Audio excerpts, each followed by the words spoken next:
وہ خزائن جو ہزاروں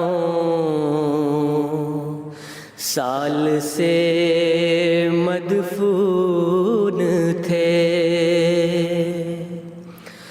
اب میں دیتا ہوں اگر کوئی ملے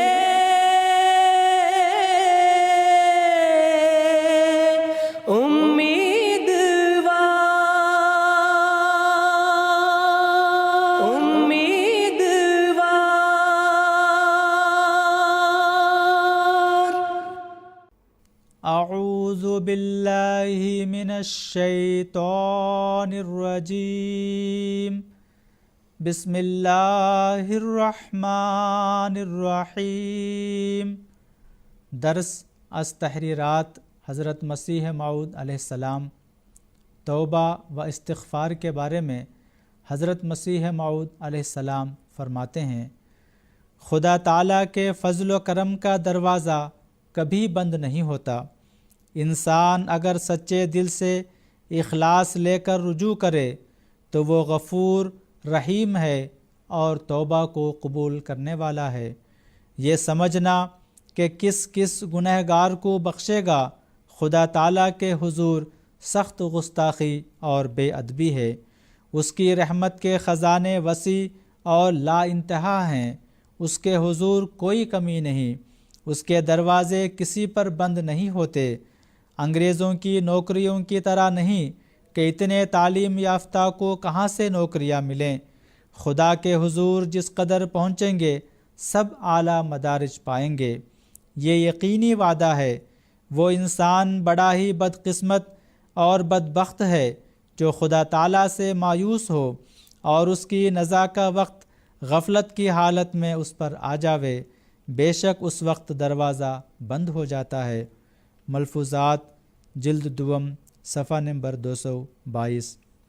پھر آپ علیہ السلام فرماتے ہیں، بعض آدمی ایسے ہیں کہ ان کو گناہ کی خبر ہوتی ہے اور بعض ایسے کہ ان کو گناہ کی خبر بھی نہیں ہوتی، اسی لیے اللہ تعالیٰ نے ہمیشہ کے لیے استغفار کا التزام کرایا ہے کہ انسان ہر ایک گناہ کے لیے، خواہ وہ ظاہر کا ہو یا باطن کا، خواہ اسے علم ہو یا نہ ہو، اور ہاتھ اور پاؤں اور زبان اور ناک اور کان اور آنکھ اور سب قسم کے گناہوں سے استغفار کرتا رہے۔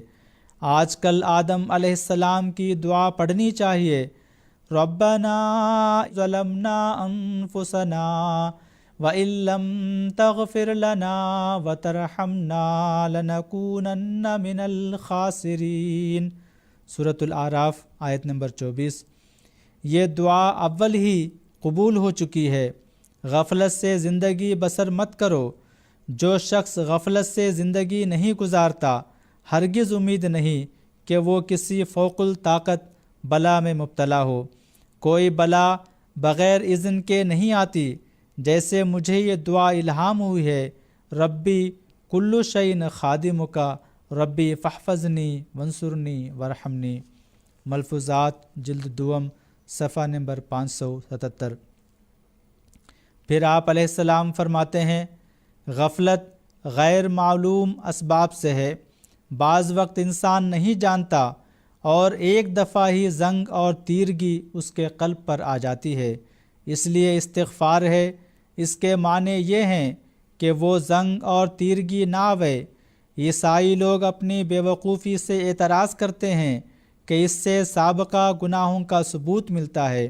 اصل معنی اس کے یہ ہیں کہ گناہ صادر نہ ہوں، ورنہ اگر استغفار سابقہ صادر شدہ گناہوں کی بخشش کے معنی رکھتا ہے تو وہ بتلاویں کہ آئندہ گناہوں کے نہ صادر ہونے کے معنوں میں کون سا لفظ ہے۔